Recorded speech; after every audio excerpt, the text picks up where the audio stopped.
Mayapur ISKCON মন্দির জলঙ্গি নদীর তীরে অবস্থিত এই মন্দির 1975 সালে এসি ভক্তি বেদান্ত স্বামী প্রভুপাদ দ্বারা প্রতিষ্ঠিত হয়। মায়াপুর ইস্কন মন্দিরের চারিদিকের শোভা অপূর্ব সুন্দর, যেন ফুলের গালিচা বেছানো চারিদিক, যার মনোরম দৃশ্য মন ছুঁয়ে যায়।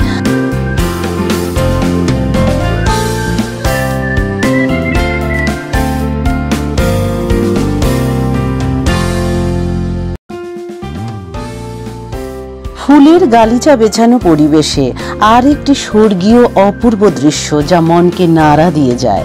ছোট্ট গোপাল সোনাকে কোলে নেওয়ার জন্য একে অপরের সাথে কারাকারি লেগে গেছে, যা সৌজন্য বিনিময়ের একটি মাধ্যমও বলা যেতে পারে। জয় গোপাল। মায়াপুর ধাম বৈষ্ণবদের জন্য একটি জনপ্রিয় তীর্থস্থান, কারণ একথা বিশ্বাস করা হয় যে ভগবান শ্রীকৃষ্ণের অবতার শ্রী চৈতন্য মহাপ্রভু এই শহরে 1486 খ্রিস্টাব্দে জন্মগ্রহণ করেছিলেন। পদ্ম ফুলের পাপড়ির মতো দেখতে পবিত্র দ্বীপপুঞ্জের 9টি ধামের মধ্যে মায়াপুর একটি অন্যতম ধাম। মায়াপুর ধামকে বলা হয় কীর্তনের রাজধানী। মায়াপুর হলো সেই জায়গা যেখানে সংকীর্তন আন্দোলন শুরু হয়েছিল। এটি বিশ্বের আধ্যাত্মিক রাজধানী হিসাবেও পরিচিত।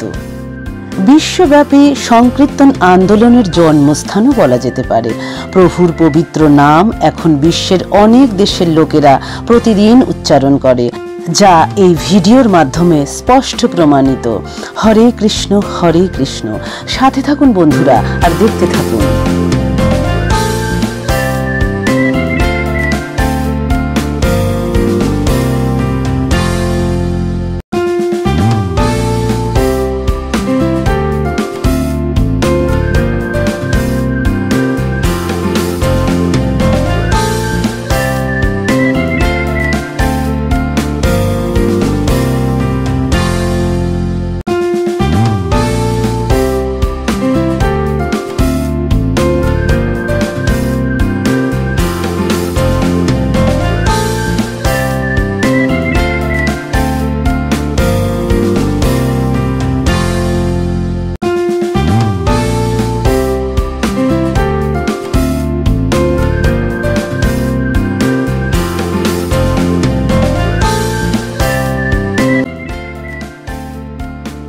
মায়াপুর ইস্কন মন্দিরের আরেকটি বিশেষ আকর্ষণ হলো হাতি দ্বারা শোভাযাত্রা।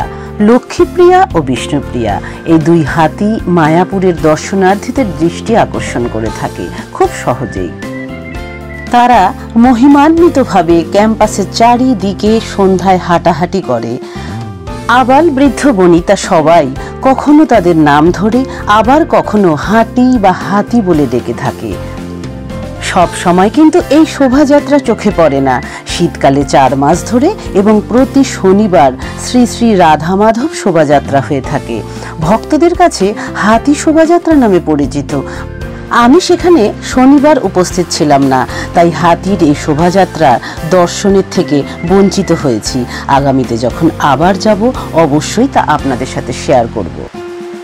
শ্রীধাম মায়াপুরে অবস্থিত বৈদিক প্ল্যানেটোরিয়ামের মন্দির আধুনিক ইতিহাসে বিশ্বের বৃহত্তম বৈদিক মন্দির হবে। ব্যবসায়ী হেনরি ফোর্ডের প্রপৌত্র আলফ্রেড ফোর্ড এই স্মৃতিস্তম্ভটির নির্মাণের তত্ত্বাবধান করেছেন। তিনি ভগবান শ্রীকৃষ্ণের পরম ভক্ত ছিলেন। এই মন্দিরের অধিকাংশ সেবক পাশ্চাত্য দেশ থেকে আসেন। এদের মধ্যে অনেকেই ইউরোপ, আমেরিকা ও নানা দেশ থেকে এসে সনাতন ধর্ম গ্রহণ করেছেন।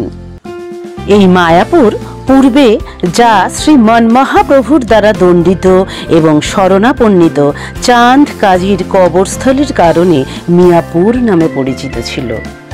গঙ্গা নদীর শাখা নদী ভাগীরথীর তীরে অবস্থিত একটি গ্রাম। এটি হিন্দুদের দ্বারা পবিত্র বলে বিবেচিত হয়, মা গঙ্গা নামে পরিচিত। এটি কলকাতার থেকে প্রায় 130 কিলোমিটার উত্তরে এবং নবদ্বীপ শহর থেকে গঙ্গা নদী অতিক্রম করে নদীর পূর্ব তীরে অবস্থিত। এই মন্দিরের ভেতরের ও বাইরের দৃশ্য সত্যি নজর কাড়ার মতো। আর এই মন্দিরে ঘুরতে আসা আর ফটোশুট হবে না তা তো হতে পারে না। সাথে থাকুন বন্ধুরা আর দেখতে থাকুন।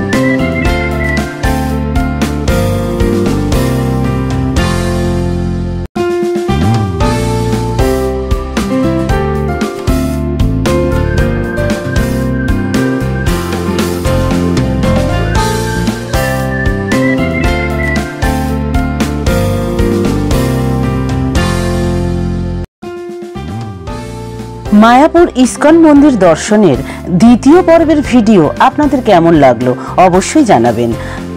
বন্ধুরা, আপনারা সকলে ভালো থাকবেন, সুস্থ থাকবেন, সাবধানে থাকবেন আর সব সময় হাসি খুশি থাকবেন। আগামীতে নিয়ে আসব মায়াপুর ইস্কন মন্দির দর্শনের আরও সুন্দর সুন্দর ঝলক। আজকের মতো বিদায় নিচ্ছি বন্ধুরা। হরে কৃষ্ণ।